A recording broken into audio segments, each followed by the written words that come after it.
శ్రీమాత్రే నమ. జయ గురు దత్తాత్రేయ నమ. ఈ వీడియోలో మనం జూలై 1 నుంచి డిసెంబర్ 30 మధ్యలో జరిగే అర్ధ సంవత్సర ఫలితాలు తెలుసుకునే ప్రయత్నం చేద్దాం. సాధారణంగా మన ఆంగ్ల సంవత్సరాది ప్రకారం 2025 సంవత్సరంలో సుమారుగా మనం 6 నెలలు కంప్లీట్ చేసుకోవడం జరిగింది. సరే, ఈ మొదటి 6 నెలల్లో కొద్దిమందికి బాగున్నప్పటికీ మరికొద్దిమందికి ఇబ్బందులు. అంటే ముఖ్యంగా ఈ 6 నెలల్లో మొదటి 6 నెలల్లోనే మనకి శని భగవానుడు మారడం జరిగింది. అలాగే గురుగ్రహం కూడా మారడం జరిగింది. అలాగే రాహు కేతువు కూడా ఈ మొదటి 6 నెలల్లో మారడం వల్ల కొంతమందికి అనుకూలంగాను మరికొంతమందికి ప్రతికూలంగాను రావడం జరిగింది. అయితే ఈ ద్వితీయార్థంలో అంటే సెకండ్ హాఫ్ జూలై నుంచి డిసెంబర్ మధ్యలో మేజర్ గ్రహాలైనటువంటి శని, గురువు, రాహువు, కేతువు పెద్దగా వీటి మీద మార్పులే ఉండే అవకాశం లేదు. యాస్టీజ్గా ఈ గ్రహాలన్నీ కూడా అదే పొజిషన్లో డిసెంబర్ 31 వరకు ఉండడం జరుగుతూ ఉంటుంది. అయితే ముఖ్యమైనటువంటి గ్రహాలు శని భగవానుడు, గురుగ్రహం వక్రగమనం పొందడం జరుగుతుంది. మరి ఈ రెండవ 6 నెలల్లో నవంబరు 12వ తారీఖు నుంచి గురుగ్రహం వక్రగమనం పొందడం జరుగుతుంది. ఎప్పటిదాకా? మార్చి 11 వరకు కూడా ఈ గురుగ్రహం అంటే మనకి ఈ అర్ధ సంవత్సరంలో ఈ నవంబర్ 12 నుంచి సుమారు ఒక 50 రోజులు గురువు వక్రించే ఉంటాడు. దాని తర్వాత కూడా కొన్నాళ్ళు వక్రగమనం, అది నెక్స్ట్ వీడియోలో తెలుసుకుందాం. అలాగే అక్టోబరు 13వ తారీఖు నుంచి శనిగ్రహం వక్రగమనం పొందడం జరుగుతుంది. జనవరి 20 వరకు అంటే ఇంచుమించుగా ఈ అక్టోబర్ 13, నవంబరు, డిసెంబర్ మొత్తం శనిగ్రహం మనకి మీనరాశి అందే వక్రగమనం పొందడం జరుగుతుంది. అంటే ఈ వక్రగమనం పొందడం వల్ల కొంతమందికి అనుకూలంగాను మరికొంతమందికి ప్రతికూలంగాను మారడం జరుగుతుంటుంది. అంటే వక్రించిన గ్రహం ఏం చేస్తుందంటే తను ఉన్న స్థానం నుంచి 12వ స్థానాన్ని కూడా వీక్షించడం, అంటే అక్కడ ఫలితం కూడా ఇవ్వడం జరుగుతుంది.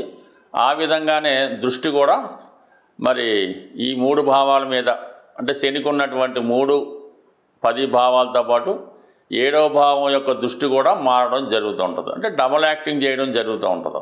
అలాగే గురుగ్రహం కూడా మనకి నవంబర్ 12 నుంచి వక్రగమనం పొందడం వల్ల ఇంచుమించుగా మళ్ళా బ్యాక్ వచ్చి ఫలితం ఇచ్చినట్టు కనబడుతుంటుంది.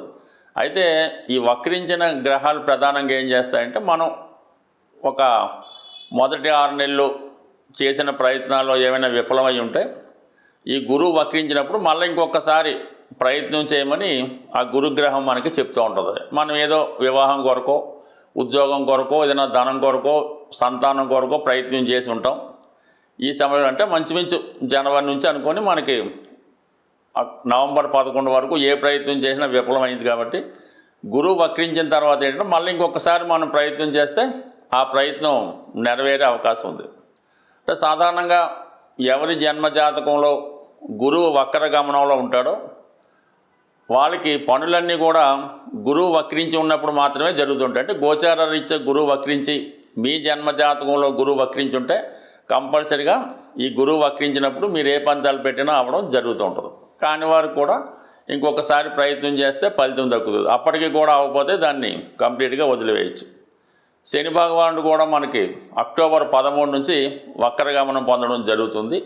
శని ఉద్యోగకారకుడు కాబట్టి మరి గతంలో ఉద్యోగ ప్రయత్నం చేసి ఫెయిల్ అయినా లేదా మనకి ఉద్యోగం పోగొట్టుకున్నా తిరిగి సంపాదించడానికి ఈ శని భగవానుడు మీకు అనుకూలిస్తాడు.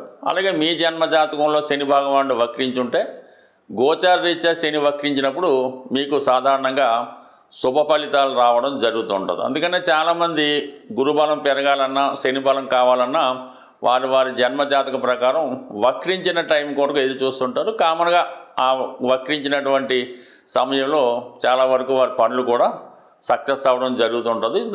ఇది కొంత అనుభవం బట్టి అది ఉంటుంది. కాబట్టి మనం ఉపయోగించుకున్న దాన్ని బట్టి ఆ ఫలితం ఉంటుంది. కాబట్టి కొన్ని ముఖ్యమైన ఫలితాలు రేపు 6 నెలల్లో ఏ రాశికి ఏ విధంగా జరుగుతుంది అన్న విషయాన్ని తెలుసుకునే ప్రయత్నం చేద్దాం ఈ వీడియోలో. జూలై 1 నుంచి డిసెంబర్ 31 మధ్యలో జరగబోయే అర్ధ సంవత్సర ఫలితాలు మిథున రాశి వారికి ముందుగా ప్లాన్ చేసుకోవడానికి మనకి సూచనగా ముఖ్యమైన విషయాలు తెలుసుకునే ప్రయత్నం చేద్దాం. అయితే ఈ మిథున రాశి వారికి దశమ స్థానంలో శనిగ్రహ సంచారం. ఈ రాశి వారికి మన మొదటి 6 నెలల్లో ఎలాగున్నప్పటికి కూడా జూలై తర్వాత ఈ రాశి వారికి ఎస్పెషల్లీ ఉద్యోగపరమైనటువంటి ఒత్తిడి పెరుగుతుంది. తద్వారా అభివృద్ధి కూడా రావడం జరుగుతుంటుంది. ఎస్పెషల్లీ అక్టోబర్ 13 తర్వాత శని భగవానుడు వక్రగమనం పొందడం జరుగుతుంది. సో అందువలన ఏంటంటే ఆ సమయంలో మీకు ఉద్యోగపరంగా కొన్ని మార్పులు రావడం జరుగుతుంది అన్నమాట. ఎస్పెషల్ ఏంటంటే మీరు గతంలో ఏదైనా ఉద్యోగం కొరకు ప్రయత్నం చేసి ఉన్నా, ఏదో కారణంలో ఉద్యోగంలో బ్రేక్ వచ్చి ఉన్నా అక్టోబర్ 13 తర్వాత తిరిగి మళ్ళా మీరు ఏదైతే సాధించాలనుకున్నారో అది సాధించడం జరుగుతుంది వృత్తిపరంగా. అయితే జూలై 1 నుంచి ఏమవుతుందంటే శని భగవానుడు యాస్టీజ్గా అష్టమాధిపత్యం ఉంది, భాగ్యాధిపత్యం ఉండడం వల్ల, అంటే భాగ్యాధిపతిగానే శని బలవంతుడు అవుతుంటాడు మూల త్రికోణ రాశి అవటం వల్ల. అటువంటి శని భగవానుడు దశమస్థాన సంచారం వల్ల వృత్తిలో ప్రమోషన్ వస్తుంది, తద్వారా చేంజ్ కూడా రావడం జరుగుతుంది. కాబట్టి బట్ ఏదైనా మీ ప్రయత్నం బట్టి ఆధారపడి ఉంటుంది.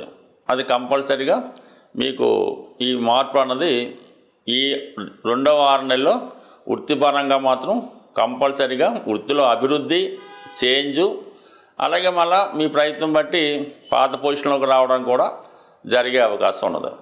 దాని తర్వాత గురువు ఇంచుమించుగా ఈ రాబోయే 6 నెలలు కూడా ఇదే రాశిలో సంచరించడం జరుగుతూ ఉంటుంది. సో దాన్ని బట్టి ఏంటంటే మనకి చాలా వరకు మీలో ఉన్నటువంటి ఆలోచన విధానం కానీ, పనిచేసే విధానంలో చాలా నైపుణ్యం పెరగడం కానీ, రోజు ఉన్నటువంటి దైనందిన జీవితంలో ఏదో పూజ పునస్కారాలు చేసుకోవడం, అలాగే దైవత్వం ఉట్టిపడేలా మీ యొక్క వేషధారణ చేంజ్ రావడం జరుగుతుంటుంది. అలాగే చాలా సంస్కారవంతంగా నిజాయితీగా ఉండడం జరుగుతూ ఉంటుంది. అంటే కొంతమందికి ఎక్కువ స్వీట్స్ మీద, భోజనం మీద ఆసక్తి పెరగడం వల్ల కొద్దిగా అందంగా తయారవడం కానీ, అమ్మాయిలు అయితే మరీ లావుగా కనబడడానికి కూడా అవకాశం ఉంటుంది. కాబట్టి అటువంటి అవకాశం ఉన్న వాళ్ళు కొద్దిగా స్లిమ్గా ఉండడానికి ఆ విధంగా కూడా చర్య తీసుకుంటే మంచిది.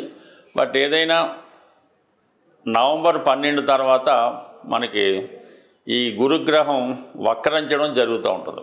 ఈ కారణం వల్ల అంటే మళ్ళీ 12వ స్థానానికి గురువు వస్తాడు. ఎక్కడైనా గురువు 12లోకి వచ్చినప్పుడు ఎలా ఉంటుందంటే జాతకుడికి మంచి కార్యక్రమాలకి ధనం ఇన్వెస్ట్ చేయడానికి కారణం అవుతుంటుంది. ఏదైనా ఒక శుభకార్యం, పుణ్యకార్యం చేయడం జరుగుతూ ఉంటుంది. పిల్లల యొక్క చదువు కొరకు, వారి యొక్క అభివృద్ధి కొరకు ఎక్కువ ధనం ఖర్చు పెట్టడం జరుగుతుంది. అలాగే సంతానాన్ని ఆశించే దంపతులకి ఈ నవంబర్ 12 తర్వాత మాత్రం కంపల్సరీగా సంతాన లాభం కలుగుతూ ఉంటుంది. సో ఈ విధంగా మీకు మొత్తం మీద ఈ సంవత్సరంలో గురువు సంబంధించినటువంటి విద్య, సంతానం, ధనం విషయంలో అనుకూలత ఉంది. ఏదో ఒక శుభకార్యం మాత్రం ఈ సంవత్సరంలో మీరు అంటే రాబోయే 6 నెలల్లో డిసెంబర్లోపు, ఎస్పెషల్లీ నవంబర్ 12 తర్వాత జరిగే అవకాశం ఉన్నది. ఇది ఈ రాశి వారికి ప్రత్యేకత. దాని తర్వాత రాహు 9వ స్థానంలో ఉన్నాడు. రాహు 9వ స్థానంలో ఉన్నప్పుడు మీ యొక్క ధర్మ కార్యక్రమాలకి కొద్దిగా విరుద్ధంగా తన యొక్క ఆలోచన మారుతూ ఉంటుంది. అంటే ఇంటర్ కాస్ట్ మ్యారేజ్ని ప్రోత్సహించడం కానీ, ఇతర మతస్థుల్ని ప్రోత్సహించడం కానీ, ఇతర మతస్థుల యొక్క ఆలోచనలు, అలవాట్లు మనం స్వీకరించడం కానీ కొద్దిగా ఫారెన్ కల్చర్లా కనబడుతుంటుంది. ఇది ఈ రోజుల్లో కామన్ అయినప్పుడు కూడా కొంత సాంప్రదాయవాదులకు ఎలా ఉంటుందంటే కొంత ఇబ్బందికరంగా ఉండే అవకాశం ఉన్నది. అలాగే మీ కుటుంబంలో కూడా సరిగ్గా ఏదో ఒక ఇలాంటి ఇంటర్ కాస్ట్ మ్యారేజ్ లాంటివి జరగడం, మీరు దానికి అటెండ్ అవ్వాల్సి రావడం, ఇవన్నీ కొద్దిగా ఇబ్బంది కలిగినప్పుడు కూడా కొంతమందికి ఇది అనుకూలంగానే ఉంటుంది. ముఖ్యంగా ఎలా ఉంటుందంటే బాగా దూర ప్రాంతంలో ఉన్నటువంటి కొన్ని పుణ్యక్షేత్రాలు, అంటే మామూలు హిందూ సంబంధించినవి కాకుండా వెస్ట్రన్ సంబంధించింది, క్రిస్టియన్ సంబంధించింది, ఏదో ముస్లిం కంట్రీ వాళ్ళకి సంబంధించిన పుణ్యక్షేత్రాలని దర్శించడానికి కూడా ఈ అవకాశం ఎక్కువగా రావడం జరుగుతుంది. మొత్తం మీద ఓకే, 9వ స్థానం అన్నది మనలో ఉన్నటువంటి జ్ఞానాన్ని పెంచుతూ ఉంటుంది కాబట్టి ఆ విధంగా ఏదైతేనే మన జ్ఞానం కూడా పెరుగుతుంది. అలాగే కేతువు 3వ స్థానంలో సంచరించడం చాలా వరకు కేతువు కుజుడిలాగా పనిచేసి మీకు ఒక విధమైన కొత్త ధైర్యాన్ని ఇవ్వడం జరుగుతూ ఉంటుంది. ఇది క్రీడారంగం వారికి బాగుంటుంది, అలాగే డిపార్ట్మెంట్లో ఉన్న వాళ్ళకి బాగుంటుంది. సో ఏదైనా విషయాన్ని ముందుగా ఎలాగుంటుందంటే కేతు 3వ స్థానంలో ఉన్నప్పుడు ఒక ప్రయత్నం ఇమీడియట్గా ఫెయిల్ అవుతుంది. రెండోసారి ప్రయత్నం చేయడం వల్ల అది సక్సెస్ అవ్వడం జరుగుతూ ఉంటుంది. ఈ విధంగా ఇంచుమించుగా మిథున రాశి వారికి అన్ని గ్రహాలు కూడా ఏదో విధంగా మంచి ఫలితాలు ఇవ్వడం జరుగుతుంది. ఎస్పెషల్లీ 7వ స్థానంలో ఈ గురు శనిల సంయుక్త దృష్టి పడటం వల్ల వివాహం కాని వారికి మాత్రం 100% మరి ఈ సంవత్సరం నవంబర్ నెల అటు ఇటుగా చాలా ఎక్కువ ఛాన్సెస్ వివాహం చేయడానికి అవకాశాలు ఉన్నాయి. ముఖ్యంగా ఈ గ్రహాల స్థితిని గమనించినప్పుడు ప్రతి రాశి వారికి కూడా ఈ రాబోయే 6 నెలల్లో అంటే ప్రధాన గ్రహాలైనటువంటి శని భగవానుడు మీనరాశిలో ఉండడం, మరి రాహు కుంభరాశిలో ఉండడం, కేతువు సింహరాశిలో ఉండడం, అంటే పాపగ్రహాలు ఏ రాశుల్లో ఉంటాయో ఆ రాశులకి సంబంధించినటువంటి పరిహారం చేసుకుంటే మనకి ఆ గ్రహాలు యోగిస్తాయి. శుభగ్రహాలు మనం పెద్దగా ఏం పరిహారం చేయక్కర్లేదు, అవి ఆటోమేటిక్గా యాక్టివేట్ అవ్వడం జరుగుతూ ఉంటుంది. శుభగ్రహాలు ఇచ్చే ఫలితాన్ని పాపగ్రహాలు అడ్డుకుంటాయి కాబట్టి మనం ఈ పాపగ్రహాలకి పరిహారం చేయవలసి ఉంటుంది. అదే ముఖ్యంగా ఎక్కువగా ఈ శని గురువు ఈ 2 గ్రహాలు ప్రధానంగా ఈ రాబోయే 6 నెలల్లో ప్రతి ఒక్కళ్ళ జాతకం మీద ప్రభావం చూపుతుంది. ఎందుకంటే వక్రించిన గ్రహం తన బలాన్ని విశేషంగా పెంచుకుంటుంటుందన్నమాట. ఆ కారణం వల్ల సహజ భాగ్య రాజ్యాధిపతులైనటువంటి ఈ 2 గ్రహాలు అంటే మనకి ఒక లక్ష్మీనారాయణ యోగం ఏర్పడినట్టు ఈ 2 గ్రహాలు మనకి ప్రభావం చూపుతూ ఉంటాయి. ఈ సమయంలో మీరేం చేయాలంటే కళ్యాణం చేయించవలసి ఉంటుంది. అంటే ఎవరికి చేయించాలి? వెంకటేశ్వర స్వామి కళ్యాణం చేయించడం వల్ల కంప్లీట్గా మీకు శుభం జరిగే అవకాశం ఉంది. సో ఏదైనా ఈ రాబోయే మనకి ఈ 6 నెలల్లో మరి కార్తీక మాసంలో కానీ శ్రావణ మాసంలో కానీ మీరు ఏదైనా దేవస్థానంలో సామూహికంగా వెంకటేశ్వర స్వామి కళ్యాణంలో పాల్గొంటే చాలా మంచి ఫలితం రావడం జరుగుతూ ఉంటుంది. అన్ని గ్రహాలకి ఆదిదైవంగా ఉన్నటువంటి పరమేశ్వరుడు శివుడు. వీలున్న వాళ్ళు ఏదైనా ఒక పంచారామాలు కానీ ఇటువంటి శివుని యొక్క ముఖ్యమైన క్షేత్రాలు ఒక్కసారి దర్శించడం మంచిది. అంటే ఏ ప్రాంతంలో ఉన్నవాళ్ళు ఆ ప్రాంతంలో ఉన్నటువంటి దేవాలయంలో చేయడం వల్లే ఎక్కువ ఫలితం రావడం జరుగుతూ ఉంటుంది. సుమారుగా మనకి ఈస్ట్ గోదావరిలో ఈ ద్రాక్షారం చుట్టుపక్కల ప్రతి నక్షత్రానికి సంబంధించినటువంటి ఒక దేవాలయం ఉన్నది. ప్రతి నక్షత్రానికి ఒక దేవాలయం ఆ చుట్టుపక్కల ఊళ్ళో ఉండడం జరుగుతూ ఉంటుంది. ఆ విషయాన్ని మనకి ద్రాక్షారామం దేవాలయంలో డిస్ప్లే చేయడం కూడా జరుగుతూ ఉంటుంది. ఏ నక్షత్రం వారు ఆ నక్షత్ర దేవాలయాన్ని సందర్శించడం వల్ల వారి యొక్క దోషం కూడా పరిహారం అవుతుంటుంది. అవకాశం ఉన్నవాళ్ళు ఒక్కసారి మీరు ప్రయత్నం చేయండి. లేదు జన్మాంతరంగా మనం బాగుండాలి, మన వంశం బాగుండాలంటే ఆ 27 నక్షత్రాలకి సంబంధించినటువంటి 27 దేవాలయాలు కూడా ఒకసారి మీరు ఒక నెలలోనో సంవత్సరంలోనో దర్శించడం వల్ల చాలా మంచి ఫలితం రావడం జరుగుతూ ఉంటుంది. సో ఇది మనం కష్టపడి సాధించబడిన ఫలితాలు. సూక్ష్మంలో మోక్షం రావాలి, చిన్న ప్రయత్నంతో విఘ్నేశ్వరులాగా మొత్తం ఫలితం రావాలనుకుంటే గోసేవను మించింది లేదు. మరి ఏదైనా గోసేవ అంటే ఆవుకి 2 అరటిపళ్ళు ఒక బెల్లం ముక్క పెట్టడం అయితే కాదు. కంప్లీట్గా మీకు ఓపిక ఉంటే ఏదో ఒక రోజు ఆ గోశాలని శుభ్రంగా తుడిసి అక్కడ ఉన్నటువంటి ఈ ఆవు పేడ ఇవన్నీ కూడా శుభ్రం చేసి ఆవుకి మంచి వాతావరణం వచ్చేలా పెట్టడం, తర్వాత ఆవుకి శుభ్రంగా స్నానం చేయించి తర్వాత ఆవుకి తగు విధంగా సేవ చేసి పసుపు కుంకాలు అలంకరించడం వల్ల కనీసం ఒక దానికన్నా చేసుకుంటూ ఈ సేవ కన్నా మీరు ఆ గోశాలను శుభ్రం చేయడం వల్ల వచ్చే సేవ చాలా అఖండం. మీరు చాలా ఆర్థిక ఇబ్బందుల్లో ఉన్నారు, అసలు ఏ దారి లేదు అనుకున్న వాళ్ళు ఒకసారి పవిత్రంగా నిర్వహిస్తున్నటువంటి గోశాల సందర్శించి అక్కడ ఒకసారి ఒక రోజంతా సేవ చేసి శుభ్రం చేయండి. 100% మర్నాడు నుంచి మీ ఆర్థిక పరిస్థితి ఏ విధంగా మార్పు వస్తుందో చూడండి. ఇది కంప్లీట్గా నేను ఛాలెంజ్ చేసి చెప్తున్నాను, ప్రయత్నం చేసి చూడండి. సక్సెస్ మాత్రం చాలా గొప్పగా ఉంటుంది. స్వస్తి.